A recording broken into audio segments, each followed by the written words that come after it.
Well, I had the chance to check out both of the presentations that happened today. We had an unusual day where we had a Nintendo Direct and a PlayStation State of Play at the same time. Well, during the same day at least, not the same hour. Very unusual.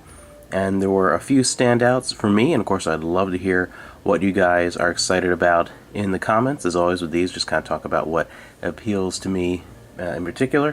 For the Nintendo Direct, overall, I thought the Direct was definitely a solid direct with a little bit for everybody.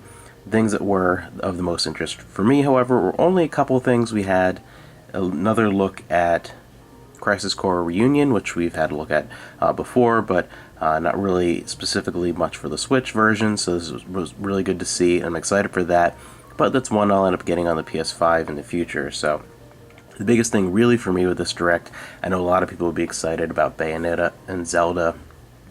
For me, it was the Tales of Symphonia remastered, and I am excited for that because I have always enjoyed that game on the GameCube, and it will be great to have alongside Vesperia on the Switch. I'll be able to play that, but I'm actually more excited for the possibilities that it presents in the actual game. I'm very excited for the game, but I have it on the GameCube. If I really want to go back and play it, I can play it on there. I'll definitely enjoy getting this to play it portably, though. I'm more excited because they're finally starting to bring over some of the older Tales games, which I am surprised it's taken this long. Same thing with the Persona. Like, it's just bizarre that it's taken this long to put these things on the Switch that would be immediate sellers.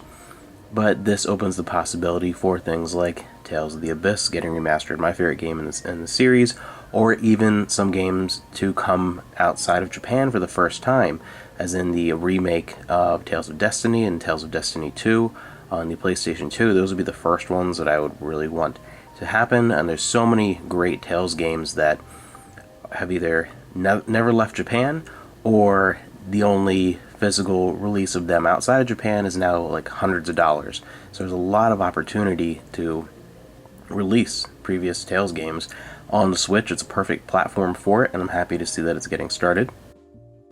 Moving on to Sony, a lot of really interesting, exciting things, a lot of first looks. We had an opening with Tekken 8, which looks good. Tekken, for me, the prime was Tekken Tag Tournament or Tekken 3. I really enjoyed the differences with 4 and 5. The age of Tekken for me being like my premier fighter, though, is over. But Tekken 8 looks pretty good, and we got a reveal of a new mech game, Synduality, which looks pretty fascinating, but at this point it's more like I just kind of want to see a little bit more. And then moving past my biggest thing for today, which came, I'll talk about that at the end. We also got to look at Rise of the Ronin and Stellar Blade. Stellar Blade looks pretty fascinating. Those are both going to be PS5 exclusive action games. It looks pretty cool. I like the design of it. Again, that's another one that I'd have to see a little bit more to see if it really interests me. The thing they ended with was, of course, God of War. Knew they were going to do that because it's a huge upcoming game. It looks amazing. We got a lot of new footage. I mean, not the first God of War, but the first of these newer, God of Wars.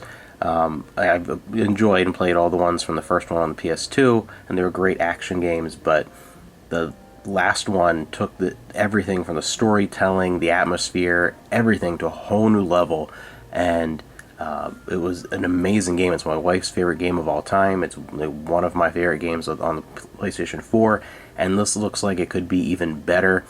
This is the only game for this entire year that will even come close to touching Xenoblade Chronicles 3 as my game of the year. Like, it looks that good that I don't think it will, but that's the only game that will come anywhere near, because it looks amazing. And they revealed also a new collector's edition controller for the PS5. It looks pretty nice, actually. It's a decent design and color, so that's kind of cool.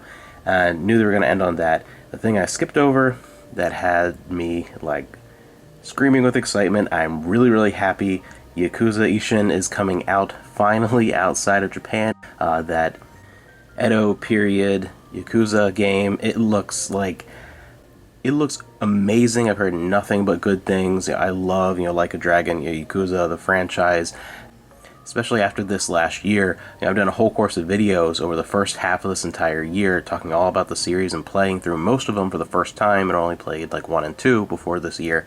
and I've really fallen in love with the franchise. It's become one of my favorite franchises, up there with things like Final Fantasy and Xenoblade. Like, I really fallen in love with those games, and this was one that I was really hoping would leave its obscurity and leave its being trapped, in Japan, and find a wider audience. And I'm shocked it's coming so soon. I really thought that Like a Dragon 2 was going to be the next thing out. I was like 100%. This is going to be coming out first. Like a Dragon 2 is going to be probably the next thing, and then hopefully a Judgment 3 will be after that. But I'm blown away because I wasn't 100% even convinced that this would happen. I was hoping, but wow, I can't wait, and the wait is not even very long. Like, I know what I'm doing the beginning of next year. This is going to be awesome. So that's what I am looking forward to from these two presentations. I'd love to hear below if you were excited and what you're looking forward to, and especially if any of these like first time reveals got your attention.